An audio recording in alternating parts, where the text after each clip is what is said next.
सो अब आते हैं आपकी रिक्वेस्ट पर, सब्सक्राइब कर देना अगर अभी तक नहीं किया है तो। RIR पावर इलेक्ट्रॉनिक्स, इस पर आपकी रिक्वेस्ट थी। पहले आपको एक पॉइंट यहां पर दिख रहा होगा, कंपनी का पी बहुत ज्यादा हाई है। अब हाई पी का मतलब है कि कंपनी का ईपीएस काफी लो होगा। हाई पी लो ईपीएस मतलब कि कंपनी का रिवेन्यू ग्रोथ जो है वो काफी खराब है। हाई पी और लो ईपीएस का मतलब यह है कि कंपनी का रिवेन्यू ग्रोथ अच्छा नहीं है। और रिसेंटली कंपनी का जून क्वार्टर का रिवेन्यू ग्रोथ -0.19% पे आया। फिर कंपनी ने वापस से रिवेन्यू ग्रोथ दिखाया ईयर ऑन ईयर बेसिस पर, जो कि इंप्रूव्ड रिवेन्यू ग्रोथ है। बट उसके पहले अगर हम देखेंगे तो कंपनी का रिवेन्यू ग्रोथ बहुत अनस्टेबल था, 13%, 35%, 22%। एक सस्टेनेबल रिवेन्यू ग्रोथ क्या होता है, यह चीज हमको पता होनी चाहिए। एक सस्टेनेबल रिवेन्यू ग्रोथ ये होता है, कंपनी ऑलमोस्ट हर क्वार्टर में एक बेंचमार्क क्रिएट करके चल रही है।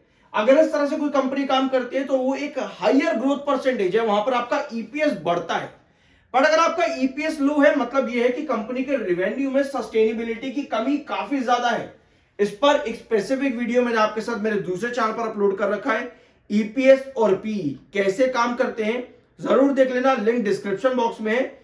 सारी चीजें आपको वहां पर समझ में आ जाएगी।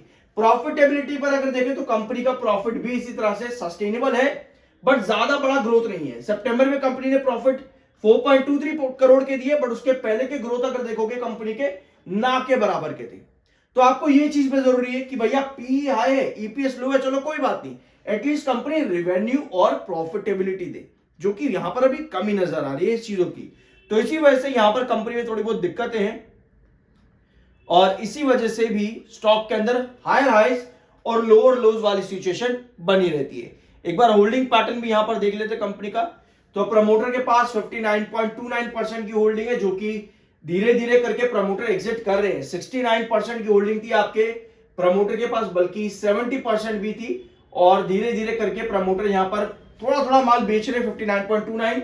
और एक अच्छी चीज ये रही कि सितंबर में आपके एफआई से थोड़ी बहुत एंट्री करी है, बट इवेंचुअली अगर हम देखें तो 9.56 से आपके एफआई से सेलिंग करी और फिर से री एंट्री करी है।